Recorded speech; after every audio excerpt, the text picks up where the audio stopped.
Prezados irmãos e irmãs aqui presentes, ainda um número muito restrito devido à pandemia que lamentavelmente ainda vivemos juntamente com o mundo inteiro. Caríssimos irmãos e irmãs que rezam conosco através das redes sociais, sejam todos muito bem-vindos e bem-vindas. Nós celebramos hoje, com toda a igreja, o terceiro domingo do tempo comum deste primeiro mês do ano. E hoje também celebramos o terceiro dia e último dia do Tríduo em preparação para a festa de São Paulo Apóstolo, que acontecerá amanhã. Hoje, a igreja convida-nos a nos converter. E com Jesus nos diz: convertei-vos e crede na boa nova. Portanto, devemos fazer o que nos diz Jesus Cristo, corrigindo e melhorando o que seja necessário. Toda ação humana está ligada ao desígnio eterno de Deus sobre nós e com a vocação a escutar Jesus, segui-lo em tudo e para tudo e proclamá-lo, tal como fizeram os primeiros discípulos, os primeiros apóstolos, e tal como fizeram e procuraram fazê-lo milhões de pessoas. Agora é a oportunidade de encontrar Deus em Jesus Cristo. Agora é o tempo que Deus nos oferece para encontrar-nos com Ele, vivermos como seus filhos e filhas, fazer com que os acontecimentos diários tenham uma carga divina que Jesus, com sua vida no tempo, lhes imprimiu. Não podemos perder a oportunidade presente. Esta vida, mais ou menos comprida no tempo, mas sempre curta, pois a figura deste mundo passa. 1 Coríntios 7, 31. A quem serão chamados ou serão enviados os apóstolos? No Evangelho, parece que Jesus limita a sua missão unicamente a Israel. Não foi enviado senão às ovelhas perdidas da casa de Israel. Mateus 15, 24. De modo análogo, parece que ele circunscreve a missão confiada aos 12. Jesus enviou estes 12, depois de lhes ter dado as seguintes instruções: não sigais pelos caminhos dos gentios, nem entreis em cidade de samaritanos, ide primeiramente às ovelhas perdidas da casa de Israel. Mateus 10, 5 seguintes. Assim os 12, chamados a participar na mesma missão de Jesus, cooperam com o pastor dos últimos tempos, indo também a eles, em primeiro lugar, até as ovelhas perdidas da casa de Israel, isto é, dirigindo-se ao povo da promessa, cuja reunião é o sinal de salvação para todos os povos, o início da universalização da aliança.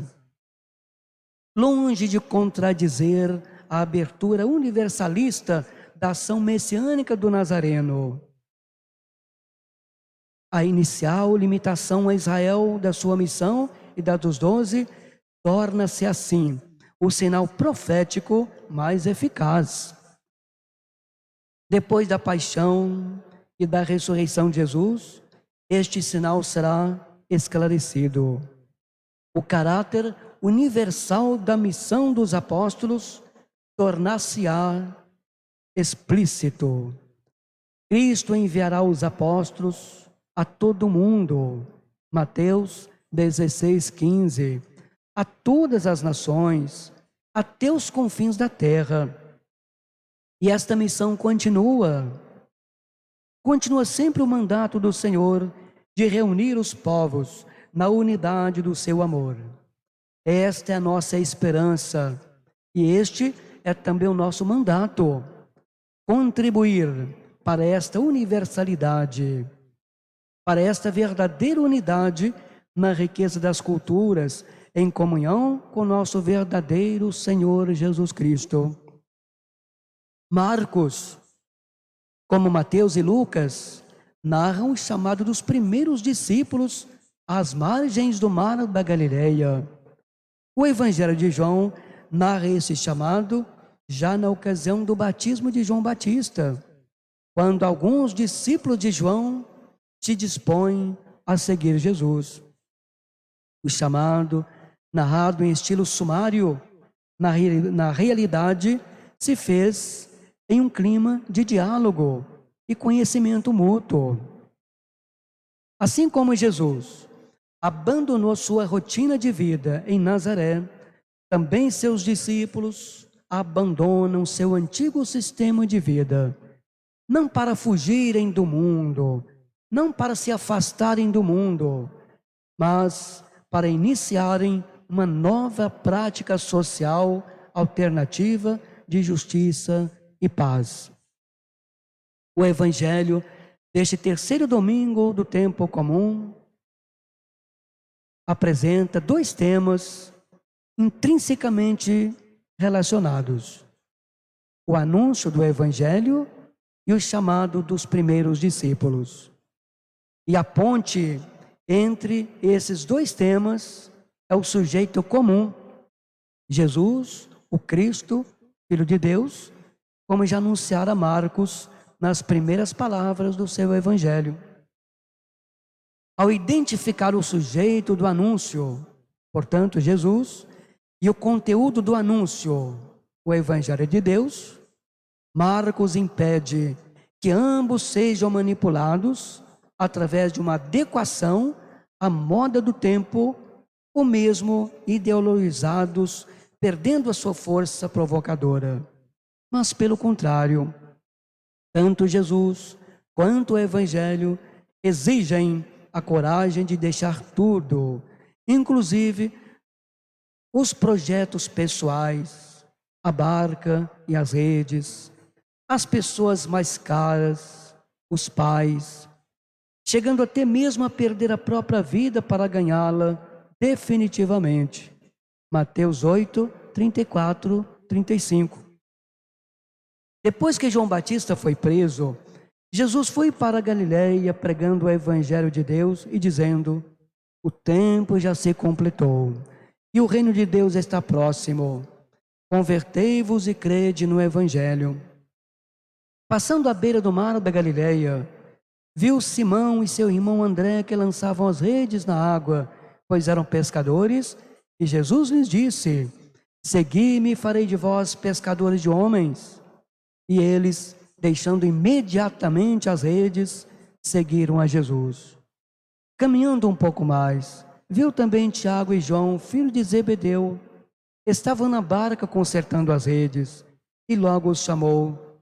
Eles deixaram seu pai na barca e os empregados e partiram seguindo a Jesus. Marcos relata que Simão e André, deixando imediatamente as redes, seguiram a Jesus. E também que Tiago e João deixaram seu pai na barca e os empregados e partiram seguindo Jesus. Deixaram tudo para trás, bens, trabalho e família, para seguir Jesus, a despeito do estranho chamamento, talvez incompreensível naquele momento, para serem pescadores de homens. Segui-me e farei de vós pescadores de homens. Eles acreditaram, sem receio, no convite que receberam e mais tarde puderam compreender o significado daquele estranho chamamento, pois após a crucificação, ressurreição e ascensão de Jesus, prosseguiram no cumprimento do mandato recebido, estruturando-se em uma comunidade unida em torno da boa nova de Jesus e prolongando-a no tempo até os nossos dias, sempre seguindo Jesus.